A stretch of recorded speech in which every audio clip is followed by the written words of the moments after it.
Hey guys, what is up? Welcome back to another Minecraft Thursday snapshot. Today we're going to be looking at 14W05A, and well, the first thing I can easily talk about is the new F3 menu. I guess yeah, I guess that's what we can call it. It's now more simpler, more straightforward than before.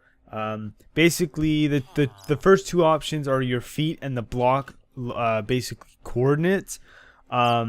It's just in one straight line. They don't have X, Y, Z anymore. Because it's X, Y, and Z. Your X is your first number, Y is your second number, and Z is the last number. So whatever you're going to use for, making a command block command. You obviously want to use what you want to use. So if you want your feet or you want the block, then that's what you'd use. Then you have a chunk info.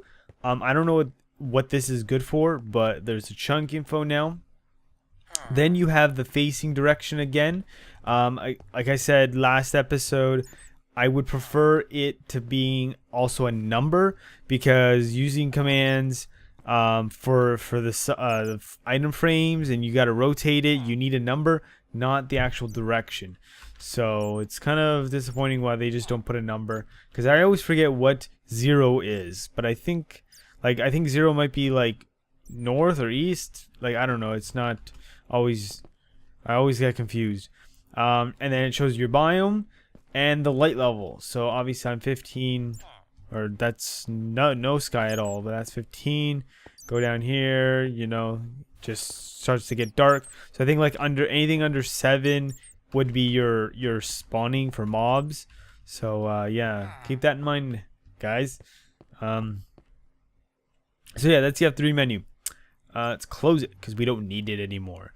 The next update, the next block, new block, it's very interesting. It's definitely going to be something used in maps. I really don't like how it kind of blocks light, but I don't know. I don't know how to kind of deal with that, but it's gonna have to do. The next block is called the barrier block. The icon is a little weird, but all the barrier block is, it's an invisible solid block. So basically what that means is that you can use rails, switches, comparators, redstone repeaters, all of that, it can now be used on this block. It has no basically you place it and it's a solid block, you break it and it shows like a lava water effect. I can see this being used for maps to kind of block people from going in certain places. The only downside is that it does kind of create this like dark shadow effect, which I don't necessarily like. I'm hoping it can be maybe like turned off or something, but you know what, if anyone wants like an invisible wall, you got it now. So it's pretty cool. The only thing is when you're under it, you can still see like tracks and stuff, so it's not like a I don't know, like a one-way mirror type block.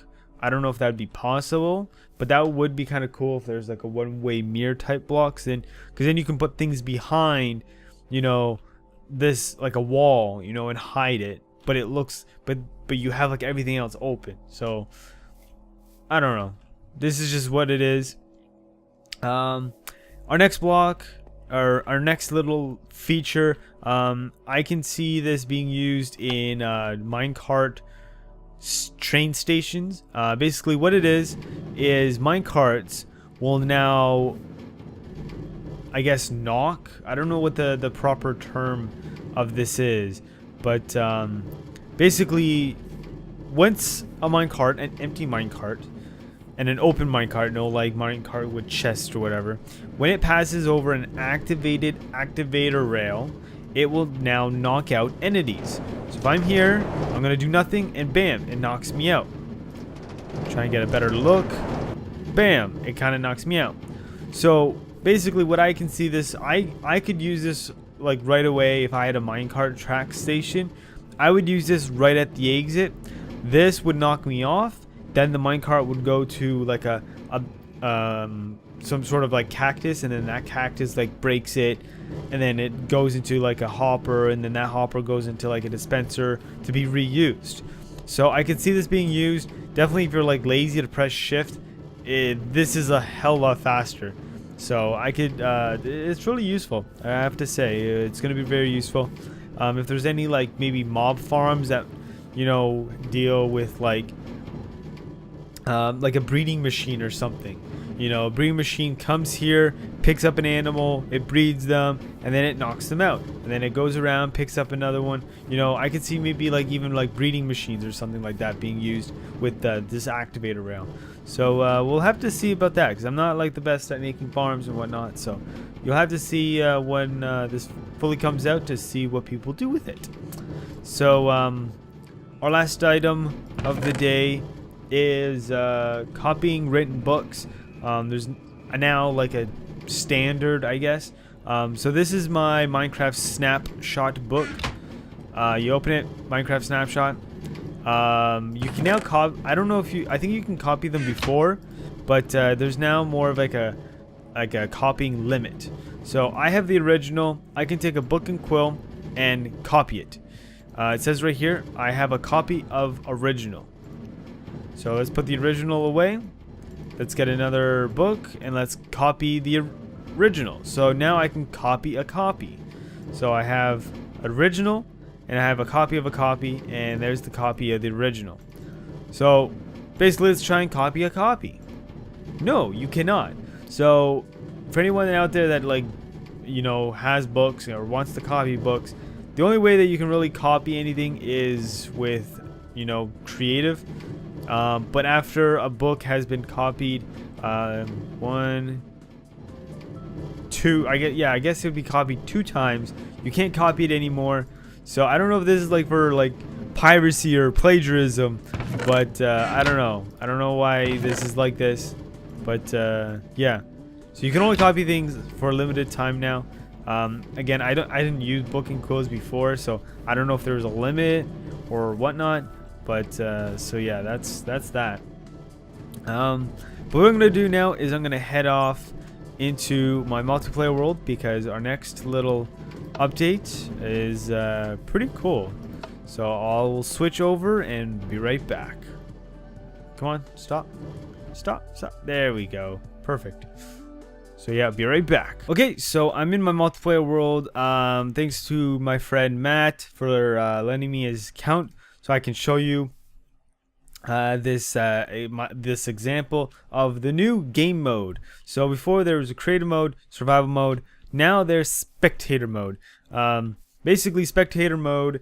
To get to it, you type in game mode, and you can do 3 things. You can type in 3, spectator, or I do the lazy way, just typing like a couple letters, and that's SP.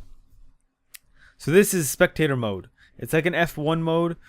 Basically, this is F1 mode. This is not. So I completely lose my HUD. I become invisible, and I become a floating head. That's basically what I am. I can change my friends' accounts. So yeah, there I changed his account. So yeah, it's just a floating head. They're still holding the blocks, so I guess you can kind of see that.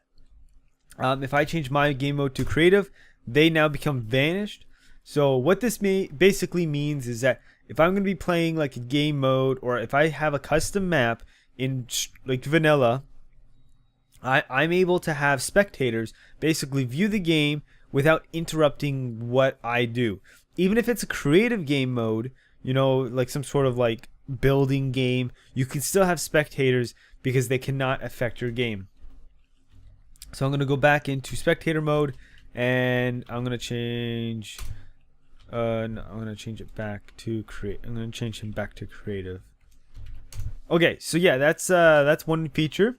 I'm still in spectator mode, so don't be afraid like there's no UI or whatever. A couple cool features you can actually do with spectator mode. Aside that you're invisible, you have no clip, so you can't be affected by anything. You can fly around. there's a feature where you can increase your speed somehow by using your mouse wheel. It's not working for me, so I don't know why. Sprinting doesn't help either, so I don't know how people get the mouse wheel to work, but yeah, that's right now. The speed is like not really working for me. So yeah, so you have invisibility, no clip, and kind of just cool things like that. The next thing is this. Ooh, yeah. So you can actually look, get a POV, a point of view from other players. You can also, there's gonna be a little trick. Actually, I don't even think I can do this. Let me go into creative. Let me spawn in. Uh-oh. No. Okay. So the next part I was going to actually show you. I kind of had a little mishap there. Spawn in a creeper, spider, and an enderman. So why am I spawning these guys? Well, it's a little special. With spectator mode. So I got to go back into spectator mode. You can actually look at the point of views of certain mobs. So here's a creeper. Here is a spider. Whoa, that's trippy. And here's an enderman. Holy cow. That's pretty cool. That's really cool. I actually would like to see how it looks like in the end. But yeah, these are 3 specific mobs that actually have cool effects. I don't know if it's considered a super secret effect. F4, there we go. But yeah, so you can actually spectate mobs, I guess. Maybe that there's like some sort of game mode you can create with a mob and it's doing something, you can follow it. I don't know. Or maybe you just want to use like the effects of what the mob looks like. The thing is, I don't think you can control these mobs, so it'd be a little tricky to actually use that effect. But I think it's really cool how you can like kind of get into the mind and the eyes of those mobs. Aside from, you know, people that you're spectating and whatnot. But yeah, so this is the new spectator mode. If anyone out there actually has maps and whatnot, it's here now. It's going to be pretty cool. You can have people spectate without bugging your game because they're completely vanished. So with that being said, guys, I'm going to end off this episode right here, guys. I hope you guys enjoyed it. If you have enjoyed it and are new to the channel, make sure to hit that subscribe button for more videos. You can check out also my social media links by clicking the annotations or checking the description out for my social media links. You can also find the Mojang post and the Reddit post where I find all the updates for the snapshots, also in the description below, so you can check that out. But yeah, guys, this is it for another Minecraft Thursday snapshot. I'm Parson9, and I'll see you guys in another video. I'm out. Peace.